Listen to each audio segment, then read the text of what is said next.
Hi! Welcome to Radha Manohari vlogs. మన హైదరాబాద్‌లో ఉన్న ఒక విశిష్టమైన టెంపుల్ ఈ చెన్నకేశవ స్వామి టెంపుల్. ఈరోజు మీకు చూపించబోతున్నాను. ఈ స్వయంభూ చెన్నకేశవ స్వామివారు చాలా పవర్‌ఫుల్. ఈడకొచ్చి ఏ కోరిక కోరుకున్నా సరే అది నెరవేరుతుందంట. వామన పురాణంలో ఈ ఆలయం గురించిన ప్రస్తావన ఉంది. శ్వేత మహాముని ఈ గుట్టపై తపస్సు చేసి చెన్నకేశవ స్వామిని దర్శనం పొందాడు. స్వామి విగ్రహానికి శ్వేత మహాముని చిన్న మందిరాన్ని నిర్మించడం జరిగింది. ఆ తర్వాత నిజాం రాజుల దగ్గర ప్రధానమంత్రిగా పనిచేసిన కిషన్ ప్రసాద్ అనే మహామంత్రి ఈ దేవాలయాన్ని, మనం ఇప్పుడు చూస్తున్న ఈ దేవాలయాన్ని కట్టించడం జరిగింది.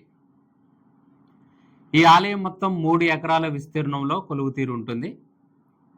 ఇక్కడున్న శిలాశాసనాలను బట్టి, ఇక్కడ దొరికిన ఆధారాలను బట్టి మనకు తెలిసింది ఏంటంటే 700 సంవత్సరాల క్రితం ఈ ఆలయాన్ని అభివృద్ధి పరిచారని, ఇక్కడ ఒక ఆలయం ఉండేదని, తర్వాత ఈ ఆలయం శిథిలావస్థకు చేరిన తర్వాత నిజాం రాజు కాలంలో ప్రధానమంత్రిగా పనిచేసిన కిషన్ ప్రసాద్ గారు ఇప్పుడు మనం చూస్తున్న ఈ దేవాలయాన్ని వారు స్వహస్తాలతో కట్టించడం జరిగింది.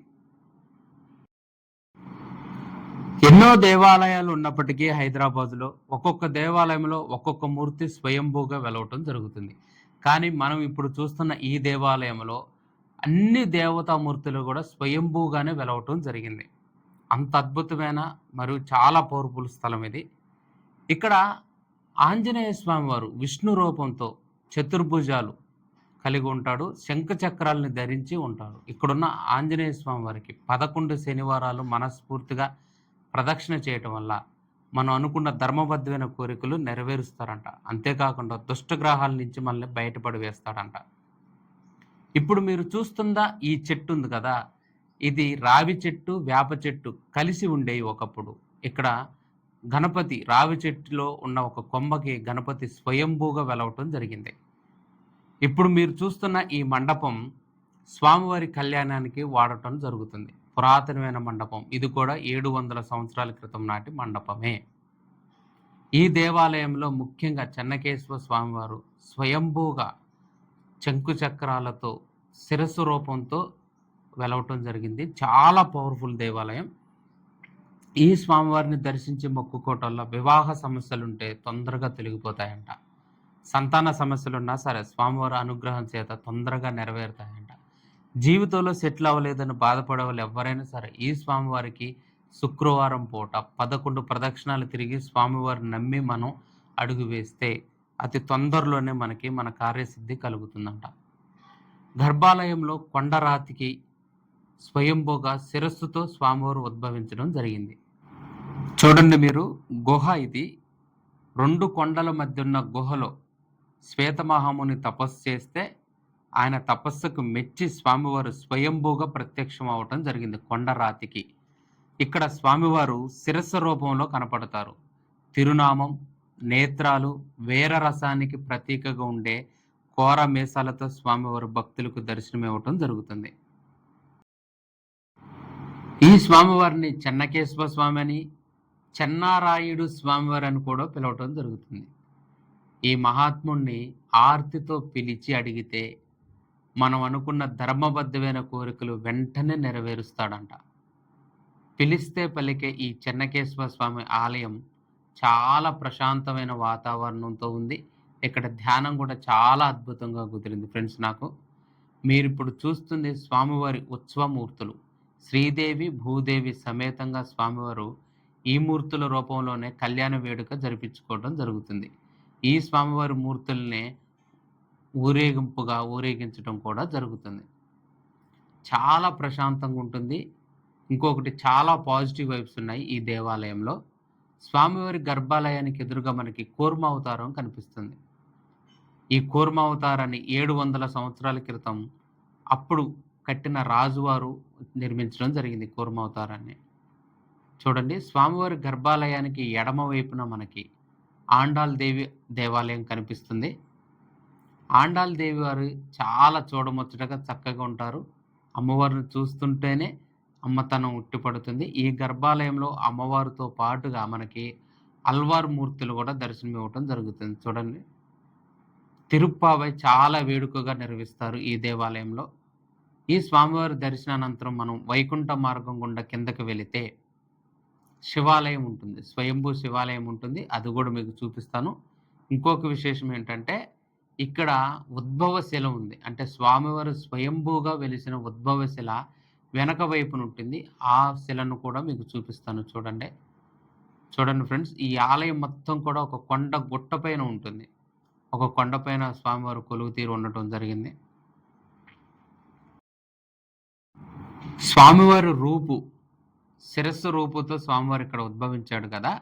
ఈ శిలపైనే చూడండి స్వామివారి గర్భాలయానికి ఉన్న ఉద్భవ శిలవి. ఈ శిలల్లోనే స్వామివారు స్వయంభూగా వెలవటం జరిగింది. ఆ మహానుభావుడు శ్వేతమహాముని గూడా ఈ గుహలోనే తపస్సు చేయటం జరిగింది. ఎగ్జాక్ట్‌గా మీరిప్పుడు చూస్తున్న ఈ శిలకే స్వయంభూగా స్వామివారు అవతరించడం జరిగింది ఫ్రెండ్స్. ఇది ఉద్భవ శిల.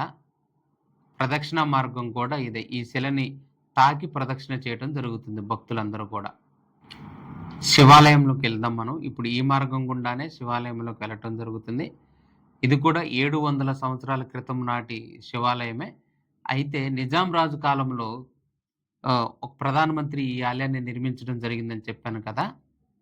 కొన్ని కట్టడాలను అప్పటివే ఉంచి కొంత పునర్నిర్మించడం జరిగిందంట ఈ దేవాలయాన్ని. చూడండి ఈ స్తంభాలన్నీ కూడా 700 సంవత్సరాల క్రితం నాటివే. ఇక్కడ స్వామివారు ఆ మహాదేవుడు స్ఫటిక లింగాకారంలో భక్తులకు దర్శనమివ్వటం జరుగుతుంది. స్వామివారిని కూడా చూడండి. గర్భాలయంలో స్వామివారు ఈ విధంగా ఉంటాడు. ఇక్కడ రుద్రాభిషేకం చేపించుకుంటే దుష్టగ్రహాలున్న గ్రహశాంతి తొందరగా జరుగుతుందంట. శివకేశవులకు అభేదం లేదని ఇద్దరు స్వామివార్లు కూడా ఇక్కడ వెలవటం జరిగింది. మనం ఈ శివాలయం వెనక గుండానే వెళితే ఇంకా మనకి ఇక్కడ దేవాలయంలో స్వయంభూగా వెలిసిన మల్లికార్జునుడు, బ్రహ్మరాంబికాదేవి మరియు బ్రహ్మరాంబికాదేవి ఒక్కతే స్వయంభూగా వెలిసిన కొండ గుహ కూడా ఉంటుంది. అది కూడా మీకు చూపిస్తాను. ఇప్పుడు మీరు చూస్తున్న ఈ మెట్ల మార్గం గుండానే అక్కడికి చేరుకోవాలి. చూడండి ఫ్రెండ్స్, కొత్తగా ఆలయాన్ని కట్టడం జరుగుతుంది. నూతన ఆలయ నిర్మాణం చేయటం జరుగుతుంది. ఇదంతా కూడా ఇప్పుడు మీరు చూస్తున్నంతా కూడా బ్రహ్మరాంబికాదేవి, మల్లికార్జున స్వామివారి దేవాలయం ఇది. ఇది వారి యొక్క గోపురం. స్వామివారి గర్భాలయంపై ఉండే గోపురం ఇది. చెన్నకేశవ స్వామివారితో పాటుగా మల్లికార్జునుడు, బ్రహ్మరాంబికాదేవి కూడా ఇక్కడ స్వయంభూగా వెలవటం జరిగింది. మీరు ఇప్పుడు చూస్తున్న వారినే ఆ మహాదేవుడు. చూడండి ఫ్రెండ్స్, చాలా అద్భుతమైన దేవాలయం ఇది. చాలా పవర్ఫుల్ దేవాలయం. చూడండి స్వయంభూగా ఇక్కడ మల్లికార్జునుడు మరియు బ్రహ్మరాంబికాదేవి స్పష్టంగా కొండ గుహలో కొండ రాతికి వెలవటం జరిగింది. ఈ ఆలయం ఎంత పవర్ఫుల్ ఆలయం అంటే అంత పవర్ఫుల్ ఆలయం. ఇక్కడికి వచ్చి ఈ స్వామివారిని దర్శించి ఏదైతే మనం ధర్మబద్ధమైనది కోరుకుంటామో అది తప్పనిసరిగా నెరవేరు తీరుతుందంట.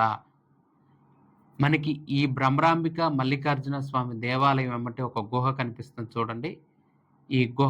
ఈ గుహ గుండా వెళితే మనకి ఆ బ్రహ్మరాంబికాదేవి స్వయంభూగా వెలిసిన మూర్తి కనిపిస్తుంది.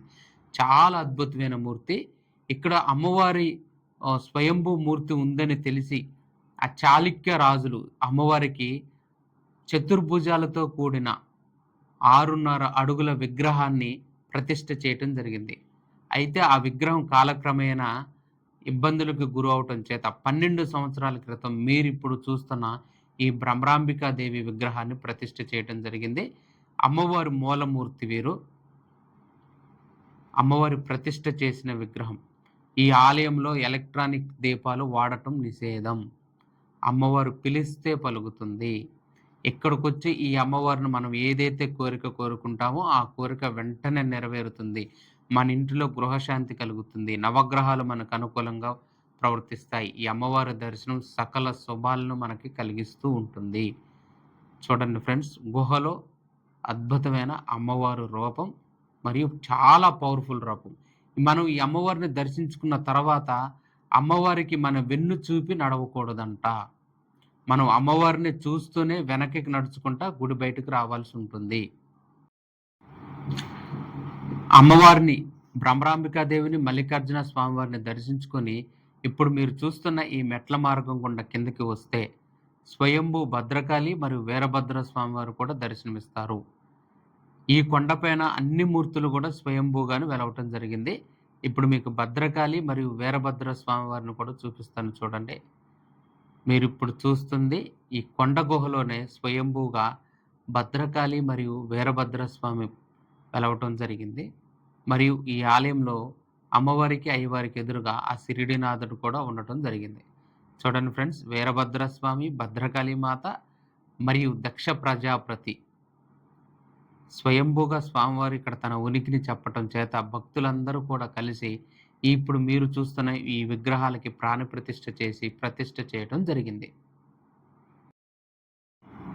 వీరభద్రుడు మరియు భద్రకాళి మాతను దర్శించుకున్న తర్వాత మనకి ఒక వేప చెట్టు కింద ఆ మహాగణపతి మరియు సుబ్రహ్మణ్యేశ్వర స్వాముల వారు కూడా కనిపిస్తారు.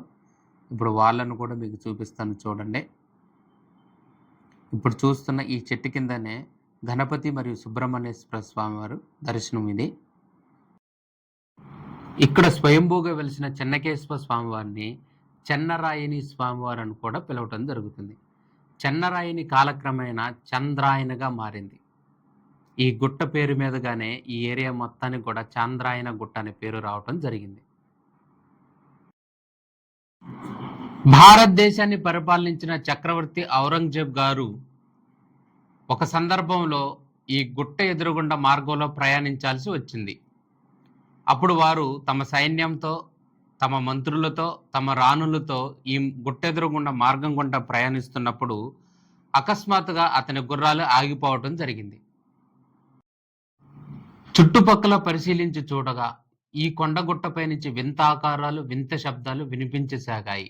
అప్పుడు తన పాదరక్షాలను కిందే ఉంచి కొండపైకి నడుచుకుంటూ వచ్చి ఒక కొండ గుహలో కొలువై ఉన్న చెన్నకేశ్వర స్వామివారి మూర్తిని దర్శించాడు ఔరంగజేబు. ఇంత మహిమ కలిగిన ఈ స్వామివారికి దేవాలయం కట్టించాలని సంకల్పించి తన సామంత రాజులను పిలిపించి ఈ స్వామివారి దేవాలయానికి 300 ఎకరాలను మాన్యంగా ఇవ్వటం జరిగింది. దేవాలయానికి సంబంధించిన నిధులను సమకూర్చడం జరిగింది. ఇంతటి ప్రాధాన్యత కలిగిన ఈ దేవాలయాన్ని మీరు కూడా దర్శించి స్వామివారి కృపకు పాత్రులు కాగలరని నా మనవి. ఈ వీడియో మీకు నచ్చింది కదా? నెక్స్ట్ ఇంకొక మంచి వీడియోతో మీ ముందుకు వస్తాను.